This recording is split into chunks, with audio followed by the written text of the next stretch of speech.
देखिए, बीजेपी का जो लक्ष्य है वो 400 सीट हासिल करने का है एनडीए के लिए, और ये दक्षिण के राज्यों में जबरदस्त जीत के बगैर मुमकिन ही नहीं है। इस बार प्रधानमंत्री नरेंद्र मोदी का फोकस भी साउथ इंडिया पर खास तौर पर है, और ऐसे में एबीपी न्यूज और सी वोटर ने तमिलनाडु, केरल में भी सर्वे किया है। वहां वोटर का क्या मूड है, अब जरा ये देखिए।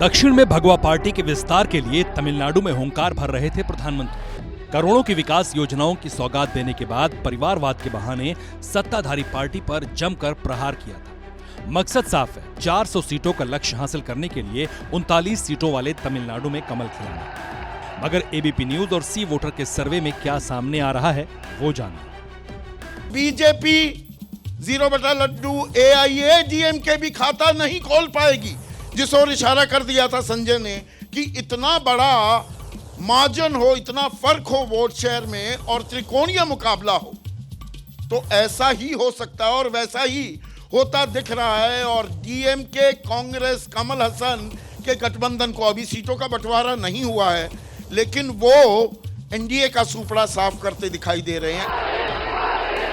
इस साल अब तक 4 बार तमिलनाडु जा चुके हैं प्रधानमंत्री मोदी। 2 बार केरल भी गए।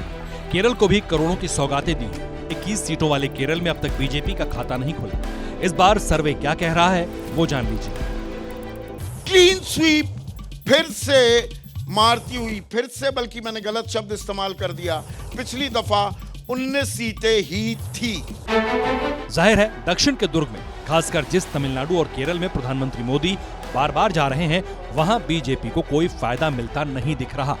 अब भी बीजेपी केरल और तमिलनाडु में शून्य पर ही सिमटती हुई दिख रही है।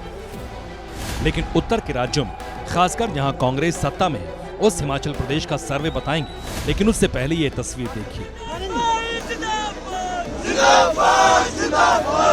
ये शिमला का सियासी दृश्य है, जहां बगावत की चोट से दरक चुकी कांग्रेस के नेता अपनों के विरुद्ध सड़क पर युद्ध घोष कर रहे हैं। लोकसभा चुनाव के सेमीफाइनल में, यानी राज्यसभा चुनाव में अपनों के हाथों मिली हार से सत्ताधारी पार्टी के नेता बौखलाए हुए हैं। ये सिर्फ लोकतंत्र को बचाने के लिए मार्च है कि जिस प्रकार का लोकतंत्र आज यहाँ हिमाचल प्रदेश में जिस प्रकार का खेल खेला गया है, उसके विरोध में ये मार्च हुआ है। राज्यसभा चुनाव में बगावत करने वाले 6 कांग्रेसी विधायक अयोग्य करार दिए जा चुके हैं। योग्यता के लिए सबसे बड़ी अदालत पहुंचे विधायकों की अर्जी पर सुनवाई 18 मार्च को होगी। लेकिन सवाल है कि लोकसभा चुनाव पर इसका क्या असर पड़ेगा। कांग्रेस के गढ़ में बीजेपी को कितनी सीटें मिलेंगी।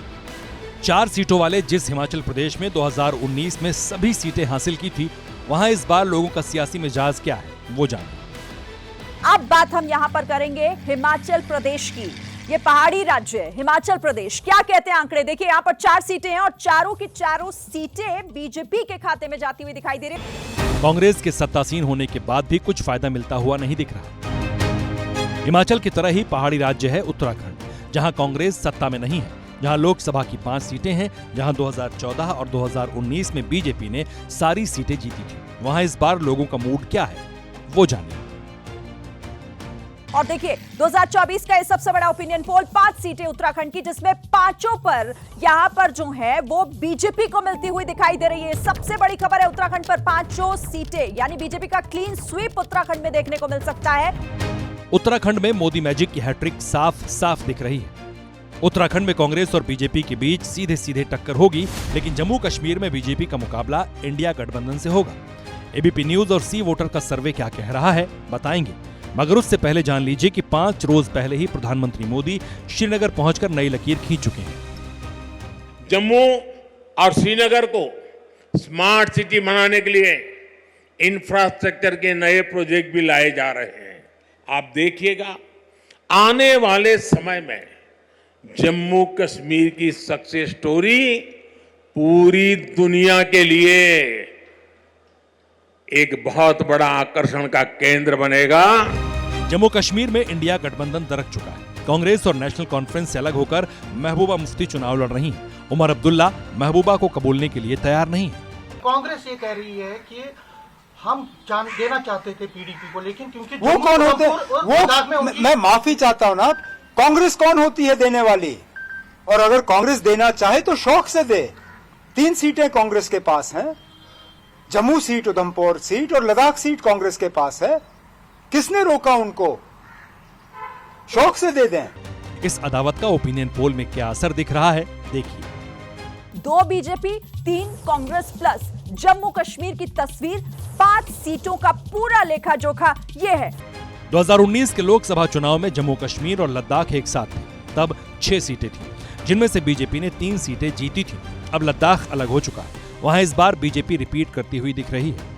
लद्दाख में बीजेपी की जीत संभव है। लोगों का मन यही टटोल कर जो हमने भांपा है, जो जाना है, वो आकलन यही कहता है कि लद्दाख में बीजेपी बढ़त के साथ साथ ये जीत हासिल करेगी।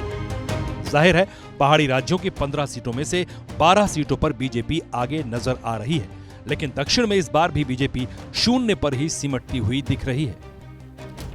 जैसे ही घड़ी का काटा दोपहर 2:30 पे आए, बबीता जी का दिल सास बहू साजिश के लिए मचल जाए। और ये है इनकी बहू, पूरे दिन ऑफिस की टेंशन हो जाए गॉन जब ये करें अपना फेवरेट शो फ्री टाइम पे ऑन। इनकी तरह आप भी देखें अपना फेवरेट शो अपने टाइम पर और डाउनलोड कीजिए एबीपी लाइव ऐप अपने स्मार्ट टीवी पर।